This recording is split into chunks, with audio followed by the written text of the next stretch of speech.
মানে ONGC এক্সপাৰ্টে আমাৰ ভাৰতৰ এক্সপাৰ্টে যে এই জুইকুৰা মানে এই যিটো তেল নিৰ্গমনৰ ঘটনা ভটিয়াপাৰৰ তেল নিৰ্গমনৰ ঘটনাটো ৰোধ কৰিব নোৱাৰে, এইটো কনফাৰ্ম হৈ গ'ল। এতিয়া কালি মই ONGCৰ ইডিক স্পষ্ট ভাষাৰে কৈছোঁ, নিৰ্দেশ দিছোঁ যে তোমালোকে সোনকালে বিদেশী বিশেষজ্ঞ আনা। ইডিক স্পষ্ট ভাষাৰে কৈছোঁ যে তোমালোকে আমাৰ অসমৰ মানুহৰ জীৱনক লৈ আৰু হেতালি খেলিব নোৱাৰিবা। ৰিচোৰ্চবিলাক তোমালোকৰ আৰু গোটেই বিপদবিলাক আমাৰ। ৰাস্তাটো মই বনাইছিলোঁ, মথাউৰিটো দেখিছিলে, সেইটো ভাঙি চেচ কৰিব এতিয়া। গোটেই ৰাস্তাটো বনাইছিলোঁহে, এতিয়া ছমাহ হোৱাই নাই, সেইটো এতিয়া ভাঙি শেষ কৰিব। আকৌ আপোনাৰ নেশ্যনেল হাইৱেৰ পৰা তালৈ যোৱা যিটো ৰাস্তা, সেইটো ৰাস্তাও এতিয়া পকাটো ভাঙি শেষ কৰিব এতিয়া সিহঁতৰ গাড়ীয়ে, কিন্তু একো নিদিয়ে। খহনীয়া প্ৰতিৰোধখিনিও কৰি দিলোঁ সেইটো অঞ্চলত, আপোনালোকে দেখিছে তেহেঁতৰ খাদটোও বাচি গ'ল। কিন্তু এতিয়া এই খাদটো যে বচাই দিলোঁ, তাৰ বিনিময়ত এতিয়া আমাৰ গোটেই মানুহবিলাকৰ জীৱনেই বৰবাদ হৈ যাব এতিয়া।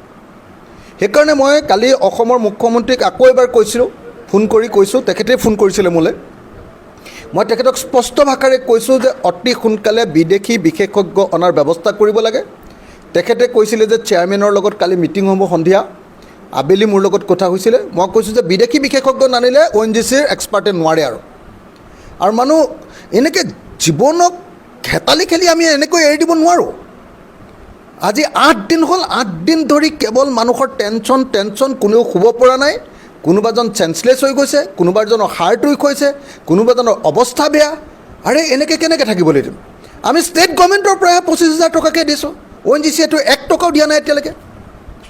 না ONGCয়ে এখন এম্বুলেঞ্চ দিছে, না ONGCয়ে আমাক হেল্থ কেম্প দিছে, না ONGCয়ে আমাক বোলে ক্ষতিপূৰণ দিবৰ কাৰণে বা এই যে আমি কেম্পবিলাক পাতি দিছোঁ মানুহক যে খুৱাই আছোঁ, সেই খুৱাই থকাৰ কিবা পইচা দিছে, এনেকুৱা একো কৰা নাই। আমি গভৰ্ণমেণ্টৰ পৰা কৰি আছোঁ এইটো কাম।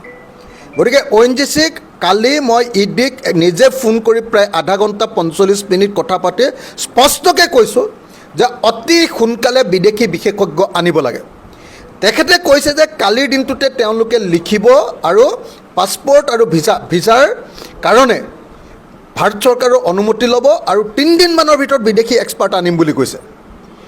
3 দিন আমি নাজানো, অতি সোনকালে বিদেশী এক্সপাৰ্ট আনিব লাগে আৰু আমাৰ অসমৰ মানুহক বচোৱাৰ ব্যৱস্থা কৰিব লাগে। একদম SK পেট্ৰছৰ যি অৱহেলা, তাৰ কাৰণে আজি এই ঘটনা ঘটিছে। আৰু সেইকাৰণে তাৰ মালিক কৃষ্ণ আগৰৱালাক অতি সোনকালে গ্ৰেপ্তাৰ কৰাৰ ব্যৱস্থা কৰিব লাগে।